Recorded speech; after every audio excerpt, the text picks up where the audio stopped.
wrote things. And but Norm, you've written what, 4,000 songs?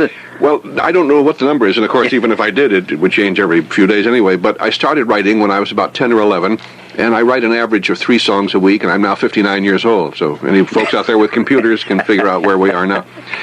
But I don't really know how I can do several things of at least professional competence. I didn't decide to do that when I was, 18 and work towards it. It was always true of me. From the time I was 8 or 10, I was doing all the same things I'm doing now. I have corresponded with psychologists who specialize in research into the mystery of creativity, and it's no more or less a mystery whether you direct your attention to a person who can do one thing or a person who can do 14 things. No one really knows how any of us are able to do all this interesting stuff. I interviewed somebody the other day, a psychologist in this program, and I quoted something from your book, Funny People. Ladies and gentlemen, the book is published by Stein and Day, and I did check with Encore and the other bookstores, and they have it. And we'll talk about who's in it and so forth. I quoted something, I said, Steve Allen's book, Funny People, he makes the point that in a nation of about 225 million, there may be tops 200 professional comedians. I think that's about the figure you used, wasn't it? I think I used 400. 4 was it? 400? Like yeah. Okay, well, inflation, And you also remarked, isn't it remarkable that we have so many of everything else, but so few professional comedians in a nation this size? Mm-hmm. And then, of course, you go on to say, discuss why. Let's talk about why there's so few real professional comedians. I don't believe anybody knows. I certainly don't, and I'm supposed to be some sort of an expert on this subject. I'm not sure really there are any experts on this. There are people who give it a few years of attention, and I may be the only one in the funny business who's done that. But even so, I have no idea why there are so few comedians. There are other questions that append from the main one. Why, for example, are there so many funny Jews in the world? Most comedians, as you know, are Jewish. Most comedy writers are Jewish. At 80%, I think you say in your book. I never really added that up, but I wouldn't be surprised. It's probably something like that.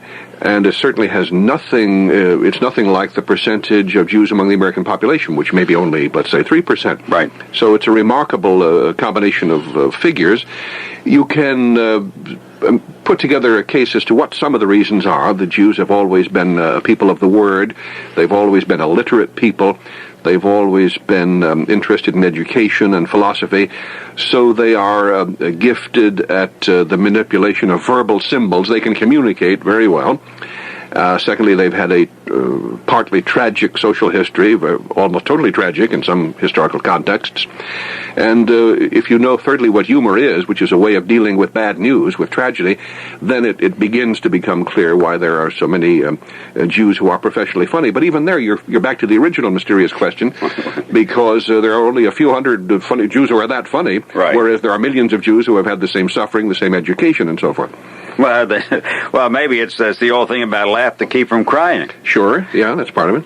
And I characterized the figure by saying professional, because and I know that you bump into somebody and they say, you got to come to our church, you got to come to our synagogue. We're doing Guys and Dolls, and the woman that plays Adelaide is 10 times as good as Vivian Blaine ever was. Right? You hear that all the time. Sure, I mean, you're right too. I would doubt that. I was in the theater business for a few years, and I got a lot of that. And I once made the mistake of going to see the woman that was 10 times as good as Vivian Blaine. I can only tell you, I couldn't wait to get out. So it happens like that. Yeah. But I talked about professional. I've heard comedians, for example, those that have been in the business for a while, who feel sorry for the young guys and the young women. They say they've got no place to go to learn, or they've got no place to go to make mistakes. Well, it's not correct to say they've got no place. They don't have the opportunities that were around 30 or 40 years ago when we had vaudeville, because then obviously you could put an act together. It only had to be 10 or 12 or 15 minutes at length totally. And you could go on the road and you learn something, as you know, from every performance. Sure. You learn what jokes that aren't working, so you take them out, you put in new material. That's why those old vaudeville gems were the gems they were. They were polished. And that is true. The young people don't have that kind of opportunity now, but they do have the comedy clubs.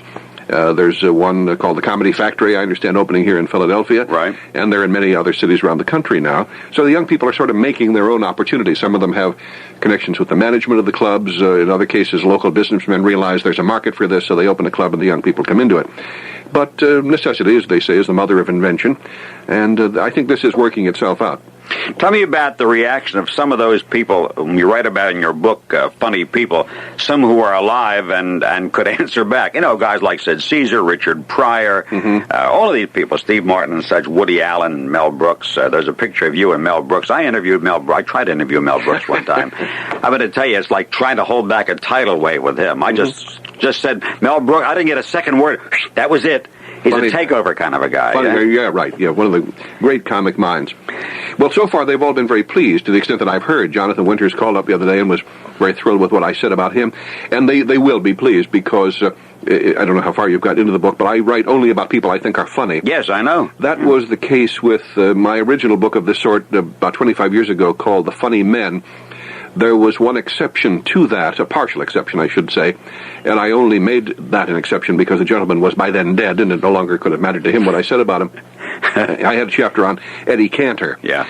And my point about Eddie was that to me he always seemed primarily a song and dance man who was cute and could be an effective comedy performer, but that it was not right to put him among the great comedy performers, such as Groucho or whoever you might mention. And that wasn't very much of a put-down, but that's about as far as I went in that direction. Well, when somebody asked me one time, why aren't there more funny women in this world? That's a good way to put it. That's a better way than saying, why aren't there so many women comedians? It's better to say, why aren't there so many funny women? Because that's where the reality starts. It's not that people are trying to keep funny women out of show business. As a matter of fact, if I met somebody who was coming in from outer space and could decide himself whether he would be a man or a woman on planet Earth and was going to do comedy, I'd say be a woman, because there really is, I think, more opportunity now for funny women, if they are really funny, than than men. Although there's enough opportunity for you if you really have the stuff, whatever you are. But there have never been very many women comedians. My mother, as I mentioned, did professional comedy. There was Gracie Allen. There was Block and Sully, one of the old vaudeville acts. Right. And there were not a heck of a lot of women in vaudeville doing comedy. There never were many in radio. There were women who played straight, like Fibber McGee and Molly. Molly really wasn't funny. She was just adorable and was nice to play straight to Fibber. So there's nothing new about this. If anything, I think the percentage of funny women, professionally funny women now, is rising somewhat. I'm not sure whether that's good for society, although it may be good for show business, because comedy, stand-up, rough, tough sketch comedy, is itself a somewhat masculine activity. Comedy has its aggressive side. It's not all aggression, but there is that element to it. And with Don Rickles, it's aggressive. Yes, it certainly is openly so in some cases. And with Groucho, very often it was aggressive in certain social contexts. But that may have something to do with it. The women who are still very feminine and funny usually are not comedians. They're comedy actresses. Lucille Ball was always cute when she did her show in the 50s. Mary Tyler Moore, Gail Storm, whoever you might want to mention. These were not really funny women in the sense that Lenny Bruce is funny, that Mel Brooks is funny, but they were adorable and cute doing comedy roles. I would agree with that. I'll get back to Steve Allen in a moment. His book is called Funny People. You know, we're going to be taking calls now for Steve Allen. We've only just begun to talk about some of the people in the book, but everybody wants to talk to you, and I guess you know that some of you are going to say, I remember the original Tonight Show. He's the guy that did it, and he probably discovered more talent for TV and launched more careers than anybody else I know, except maybe the William Morris office or whatever. You want to talk to Steve Allen? This is the place at 365-4100. I'd like to talk to you for the whole hour about the book, but we're supposed to take calls. Sure. Good morning. Go ahead with Steve. Good morning, Steve Allen. Hi, how are you? I am so tickled to talk to you. I love you and your wife. Thank you. It's not easy to tickle people over the radio, but I'm glad it worked out. Oh, I'm tickled pink. I didn't recognize your voice. I had someone here fixing my refrigerator, and when he left, I thought, oh, my God, that sounds like Steve Allen. Oh, I'm so glad. Listen, we used to look forward to watching your shows. It was better than Night Out. Thank you. Thank you so much. Wasn't Steve Lawrence and Edie Gourmet on your show? Yes, they were on the old original Tonight Show. I still see them quite often. We're still close friends. When they first came on, I predicted they would get together. Good for you. What does that mean, get together? He's a matchmaker. Fall in love. Oh. Well, that's got nothing to do with getting married, just because they got, they got married. That doesn't mean they fell in love. Well, they did both. Oh, all right. Oh, yeah, well, I just wanted to say that, and I think one of the funniest comedians is Mel Brooks. Oh, indeed, yes, that's what I say in my book. He's in the book. Okay, thank you for your call, 365-4100. Good morning, Frankfurt. Hi, this is Ron Hamilton. I'm from Los Angeles myself, happen to be in Philadelphia. I have not got the book yet, but I'm excited to hear about it. I'd like to talk to you this morning. I at one time wrote for the Chico and the Man, and I was just wanted to ask Steve if he thought that a lot of the new comedians are coming out of the clubs that we see around the country, or do you think there's still some people around that we find out of the sitcoms like Freddie and like some of the other people that we've discovered in the past? Well, Freddie, of course, first got his experience in the comedy clubs, and I think the traffic is moving more that way. A lot of these shows, as you know, being in the business, are produced in Hollywood, and when the writers are putting together a show, sometimes they say, well, we've already seen Louie Nye or Tom Poston or whoever, let's go find some new faces, especially if you want a guy that's 22 to play a bellboy. You're not going to go for a 57-year-old comic. Milton Berle's available. Aren't we all? Right. But anyway, a lot of the guys, they do go to the comedy clubs around Los Angeles, and that's they also find them in New York, and that's where a lot of funny people who are basically comedy actors get into the situation comedies. Right. Well, I was with him when I found Freddie at the Rising Star, but I just wondered if the trend was still going that way. I look forward to reading the book, though, and it was nice talking to you. Thank you, Ron. Thank you for your call. The question that Steve Allen asks in his book is, what's so funny about people who are funny?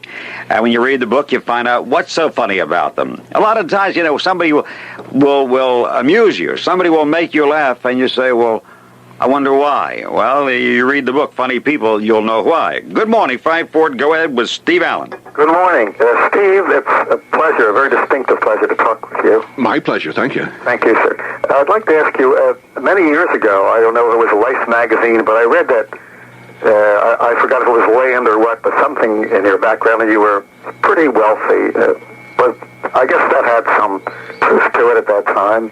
You mean now or born wealthy? Which? No, wasn't born wealthy, but I don't know if it was, as I say, land or something, but they said you were one of the wealthiest actors, the wealthiest comedians and people in Hollywood. Oh, yeah, I remember the article now you're talking about. It was in a magazine called Showbiz. I think it was published by Huntington Hartford. And yes, there was an article called The 10 Wealthiest Men in Show Business. It was Bing Crosby, Bob Hope, and Steve Allen were number 3. I can only tell you in my case it's ridiculous. I couldn't wait to see where the guy got the information. So he had some fine print, and it said I bought Polaroid at 11, which I did. Unfortunately, 11:30, like a dummy, I sold it and went out to lunch. No, I did make a nice profit on Polaroid, and he never knew that I sold it, the guy that wrote the piece. If I had kept it, would I be here today? Yeah, you're hustling a book called Funny People. Yeah, but you'd be sitting around rich, and then what? You wouldn't be having fun. Well, actually, all of us who have had reasonable success in show business over the years are very comfortably fixed. None of us are going to the poorhouse. May I ask you this, Steve? Yeah. I don't see where you're such a funny guy, and I think you should be appearing like in Atlantic City, the casinos and others, but I don't see your name at these places. Do you appear... I very rarely... I haven't worked in Atlantic City yet. I very rarely work in Las Vegas, although once in a great while I do. But if you read a book that... I've written a number of books. Go to your library, look for a book of mine, came out about 3 years ago called Rip Off. Yes. I have it. You do? Yes, I do. If you look in the well, it's a whole book about white-collar crime and corruption and organized crime, and tucked in there is a partial answer to your question, but I don't want to go into it on the air. Yeah, get the book. Rip Off, it's called. Thank you for your call, sir. I have the book, and I had the book under the publisher sent it to me, and I said, I think maybe Steve Allen will be going around the country, and maybe you're talking about it, but for whatever reason, that trip was aborted, I think. Am I right there? You were at one time? I don't remember a trip ever being scheduled on that. Oh, all right, because I got this. Some publisher sent me the book, and I read it. I said, wonderful, Steve Allen's going to be in Philadelphia. I've got the book read. Yeah. All right, let me just do a quick reminder here, and then we'll get right back with Steve Allen on WWDB at 96 FM. Many of us are cowards when it comes to dentistry. That's why I like the slogan of the Apple Dental Center, say, we cater to cowards. It's kind of a great slogan. And they do. And they're not going to hurt you or the children. Now they use the latest methods and equipment, and you're in the hands of the finest dentists in the private practice of dentistry. Now, the Apple Dental Centers are not clinics, so you must have an appointment. There's an Apple Dental Center in Norristown, Levittown, Ardmore, Willow Grove, and in Philadelphia at 8037 Frankfurt Avenue, 59th and Market Streets, 5th and Lindley Avenues, and the newest office at K&A. That's at Kensington and Allegheny. Just one phone call to Apple 70. That's APPLE, Apple 70. And you get a convenient appointment. Apple Dental Centers are open evenings and Saturdays. They accept Visa, MasterCards, as well as union, government, and insurance dental plans. Now remember, what they say if you neglect your teeth, they'll go away. So stop being a coward. Call Apple 70 now for an appointment. And remember this bite.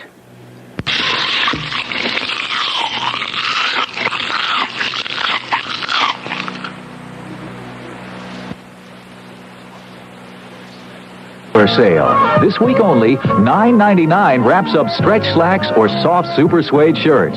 Save $4 on regular fit stretch slacks in assorted colors.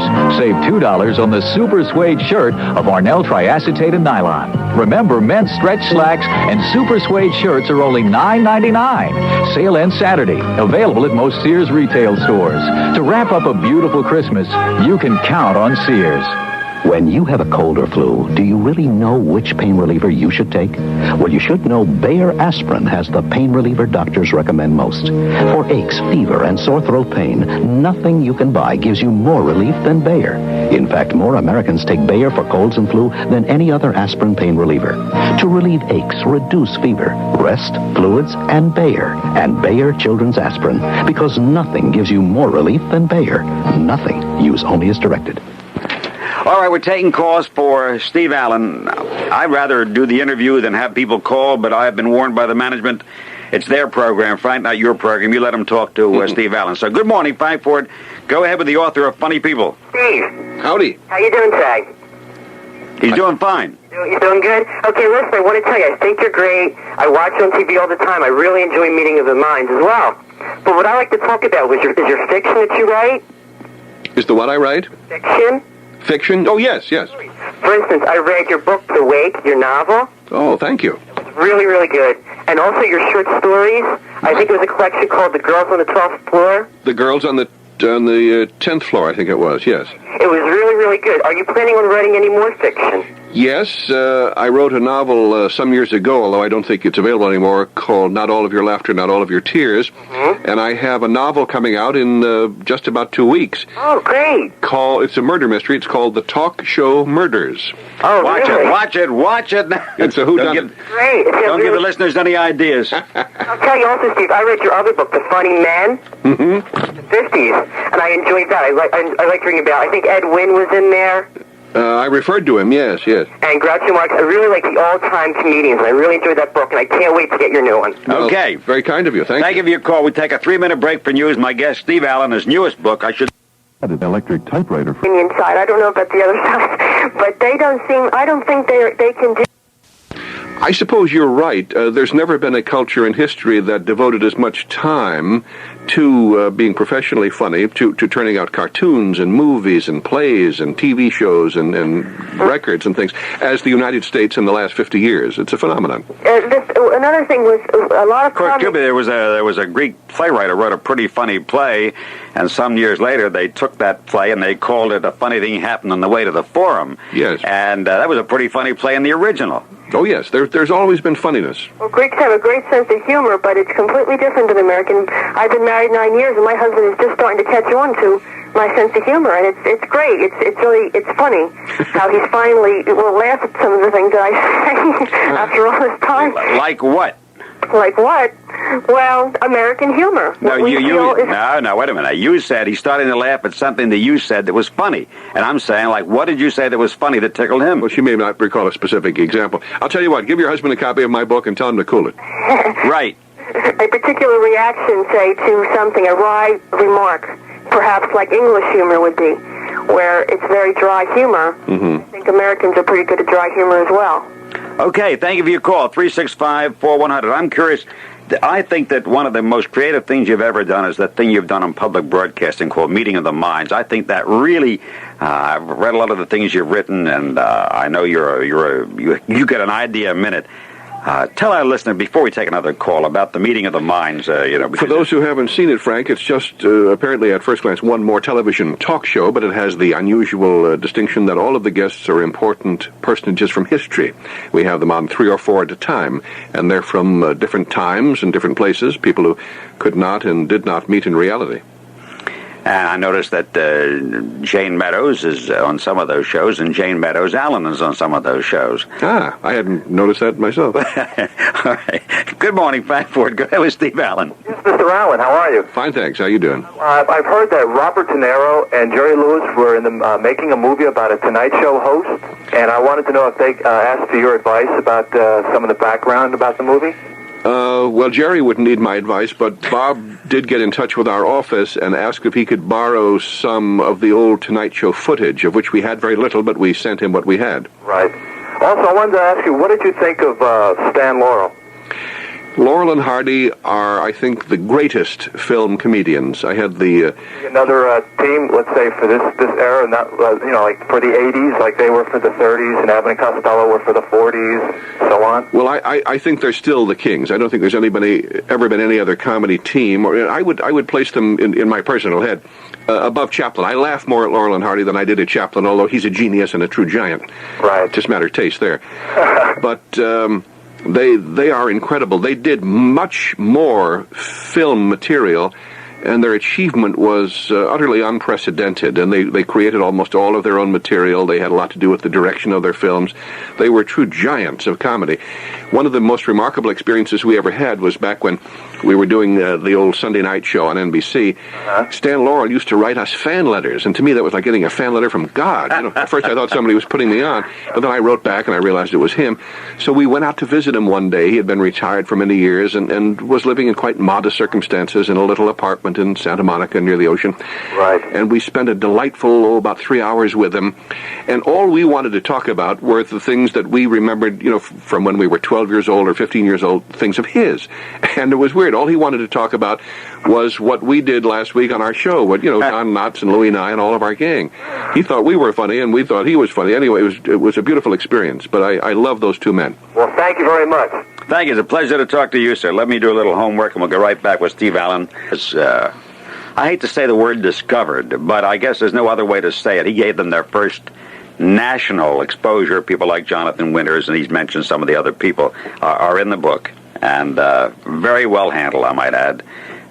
He also mentions someplace that there are 3 certifiable nuts. I won't mention which ones they are, but we have a guy in Philadelphia who is not a magistrate, but he's a traffic court judge, and he is certifiable. Maybe you'll get him in the book the next time. A funny man. Anyway, all right, you're going to hear about that mess later on today. 365-4100. The number's here. Good morning for Steve Allen. Go ahead. Yes, first I'd like to thank Mr. Ford for giving me the opportunity to speak to Mr. Allen. Thank you. First, Steve, whatever happened to Mary Futternick? Oh, you know what this sound effect is, sir? I win the duck or what? He wins, sir. Oh. Wait, you win 2 tickets to Chariots of Fire, this marvelous movie that opens on the 23rd, and a $5 gift certificate. When you finish your conversation with Steve Allen, don't hang up. We'll put you on hold, and you'll give our producer your name and address, and we'll send you the goodies, okay? Thank you, Mr. Ford. All right, and you're welcome. Now, I have people on hold all over the country. Think they win something. It's a fake. Anyway, Mary Futternick, for those who don't know, and I was one of them for a long time, she was just a remarkable woman, an eccentric, we might say, who was in our studio audience for years, along with Mrs. Sterling and Dorothy Miller and all those great regulars in the studio audiences in Los Angeles. And she wanted to sing in the worst way, as the old saying goes, and as the old joke goes, that's the way she sang. The worst. But she had great confidence. To this day, she thinks she's a good singer. And we used to just let her sing, and that's all there was to it. But boy, it was funny. That's one of the many hilarious memories I have of your show. And another one is, I remember a show you had a warden from a prison, and he was doing imitations of a fly and a chicken. And I think you had John Byer on there, too. And the ad-libs were just fantastic. I seem to have obliterated that from my memory file. An actual warden from a prison who was imitating a fly and a chicken? He did an imitation of a chicken and a fly, and it was hysterical, but the ad-libs between you and John Biner were, it was just too much. Sounds funny just to think about it. Yeah, if I ever do time, I hope I end up at his place. No, Mr. Allen. Or Funny Wardens I Have Known. There's a title for a book right away. Listen, Warden. That was some of the ad-libs. Oh, it's going to be the chicken act again this year. Mr. Allen, how would you compare the general state of comedy?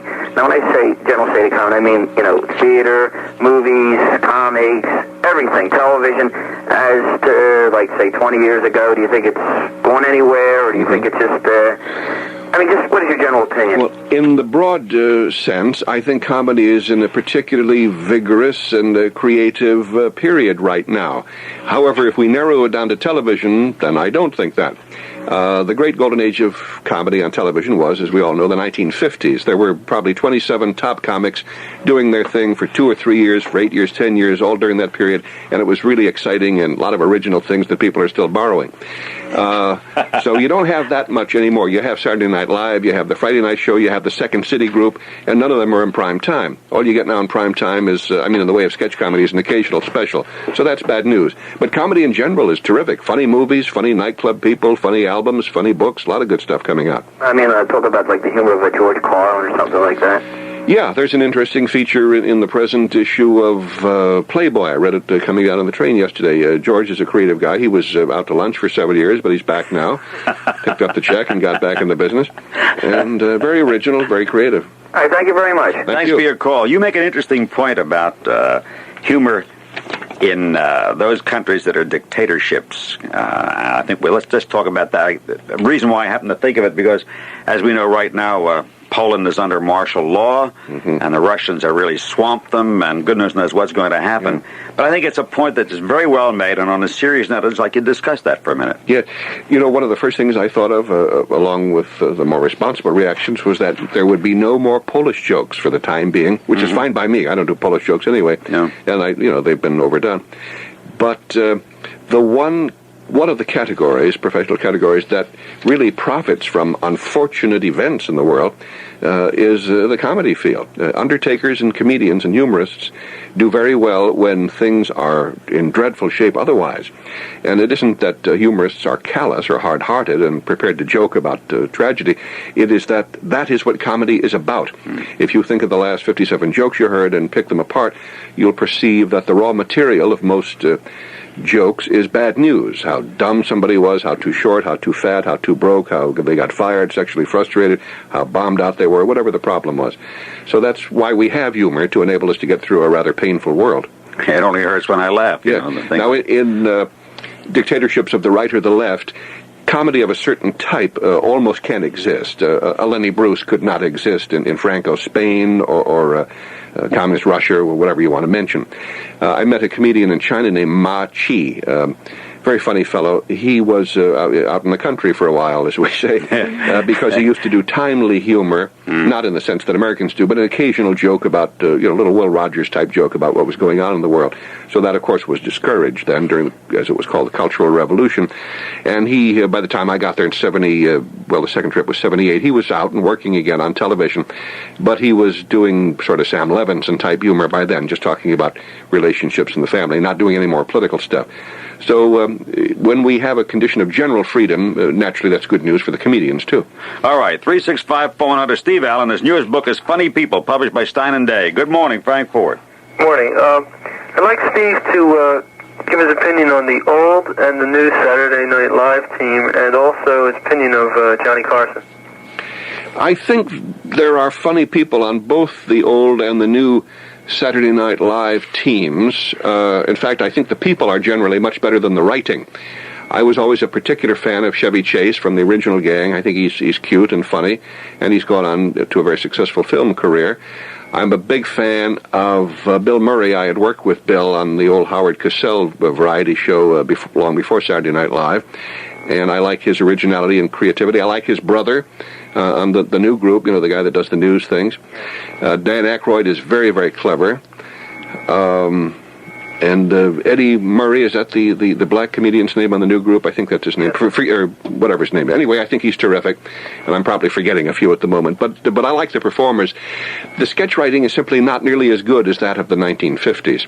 On the average Saturday Night Live show, they'll have one sensational sketch, two that are kind of cute, and the rest are usually embarrassing, at least according to the professional standards of the 50s. But very often they get away with it because the people are cute. Toughest thing in the world, I think, is to find good comedy writers. There are even few of those, and there are performers. Yeah, it is strange. I don't know why. One of the reasons we have so many performers, I suggest in the book, is that today's young people with any sort of a gift for humor have been brainwashed by about 30 years of American comedy on television and the other media. But now, why wouldn't that produce a bunch of new writers? I'm not sure about that. I just haven't figured that one out yet. As for Johnny, he's obviously been a smash for the last 18 years on The Tonight Show. As I may have mentioned earlier, I have another book I've recently finished called The Talk Shows, and there are chapters on Johnny and Jack Parr and Dick Cavett and David Frost and everybody who's ever done an important talk show. And I analyzed their styles at considerable length. But when Johnny first talked about quitting about 2 years ago, a lot of people called me up, magazines, and said, what do you think? I said, I think he ought to stay right where he is until he drops dead on the air some night at the age of 78. You know, what's he going to do that's better than that? He should stay right there. Well, you know, often it's a ploy. Just let's renegotiate the contract and let's get a little more. Yeah. Which is understandable. Sure. Thank you, sir. Anyway, Johnny's in the right spot. Johnny has never done a primetime comedy show, and I don't believe he ever will. I don't even think he would, make that mistake. It's not his bag. But he's marvelous on The Tonight Show. Thank you for your call. Something that people say to me said, boy, we went to see Johnny Carson in person at Atlantic City or Valley Forge Music or something like that. Boy, they say, he works dirty. He's not like that on television. They're a little surprised that they hear some risque material. Well, there's quite a lot of it in Johnny's act. I haven't seen his act for a number of years, but he does a very good, strong hour and 10 minutes. He has a very good nightclub act. Well, I think one of my remembrances, my late mother, who was very fond of Buddy Hackett, and she stayed up late at night and see Buddy on the Johnny Carson show. And when Buddy was coming to town, he was going to play the Schubert Theater, and the supporting act was Eddie Fisher. And my mother said, oh, boy, Buddy Hackett's coming. So I'll get you tickets, Belle. So my mother's name was Belle also. So anyway, I got her tickets, but I got her tickets for a matinee. She was well along in years then, and I went to the opening night, and I was shocked. I had never seen Buddy in a theater before. And the material was really wild. He does almost totally dirty material now. Oh, and as a result of that, so the next day I went back to the theater and I gave him the tickets back. I said, I can't get my mother to see this. And I said to my mother, listen, Belle, I said, you're not going to see Buddy. And why? I said, I told her, and she said, well, she says, I see him on the Johnny Carson show. He doesn't know. I said, yeah. You see him in person. I said, you would. First of all, I don't think you'd understand half of it. And the half you did understand, you'd be embarrassed and shocked. Question to you. Why Buddy Hackett is such a funny man. He is indeed. Why does he have to use that kind of dirty material? We'll have to mail that question to Buddy, and I hope he gives you an answer. I can't figure it out. I guess he figures he's kind of staking a territory all to himself. These days, a lot of the guys, they use all the four-letter words and they'll do some dirty jokes. But I guess he just decided he would do basically an all-filthy act, and I have no idea why, because he is very funny when he works clean. Yeah, he sure doesn't have to depend on that for laughs. Good morning. Go ahead with Steve Allen. Oh, good morning. This is well, it's such a pleasure. I can hardly talk. Steve Allen, I'm one of your fans from way back. Very kind of you. I think Meeting of the Minds is just, well, I don't want to waste any. Everybody's told you how great it is. The main thing I wanted to say is, have you ever thought of running for public office? Well, thank you. I think we have enough comedians in Washington already. But, for quite a few years, the Democratic Party people in Los Angeles have been trying to get me to do that, and I thank them for the compliment, but I do not plan to do it. Well, I had a bumper sticker made. We need Steve Allen in Washington. Of course, I had a lot of comments on it saying he's a comedian and so forth, and I said, well, I think besides being a genius and marvelous, and on your wife, I admire her very much, I feel that you have all the requirements: sense of humor, compassion, unbelievable intelligence. Well, that's very sweet of you. You raise an interesting question. As I say, I don't plan to do that, so much for my plans. But I know what you mean. Forget me. Let's talk about Eric Sevareid. I wish Eric Sevareid were our president, if you want to start picking out some names out of the blue. But we have been getting an awful lot of lightweights in for quite a few years now. And it's a strange thing, and it has happened to me. I don't want this to sound conceited, because I don't consider myself, for that assignment. But well, thank you. But it's a weird thing when you are, I'm 59 years old, and I think, my God, there are men in the White House, and they know less than I do, and that's not how it should be. I want people there who are smarter than I am, not dumber than I am. Thank you for your call. All right, Steve Allen is here. One reminder here from Lazy Boy. My guest for the past 55 minutes has been Steve Allen. We're going to have to say goodbye to Steve. A reminder to you, if you like to laugh and if you like to know about comedy, the book that's now at the newsstands the bookstores is called Funny People, and it is by Steve Allen. It's one of many marvelous books he's written, and I don't know, as Louis and I used to say, hi-ho and all like that there. And I'm glad you're in Philadelphia. I'm glad we had a chance to see each other again. And I can only wish you that every other book should be as good as Funny People, and you'll be in good shape. Thank you so much, Frank. Pleasure to see you again. Thank you. Steve Allen, ladies and gentlemen. And now it's time...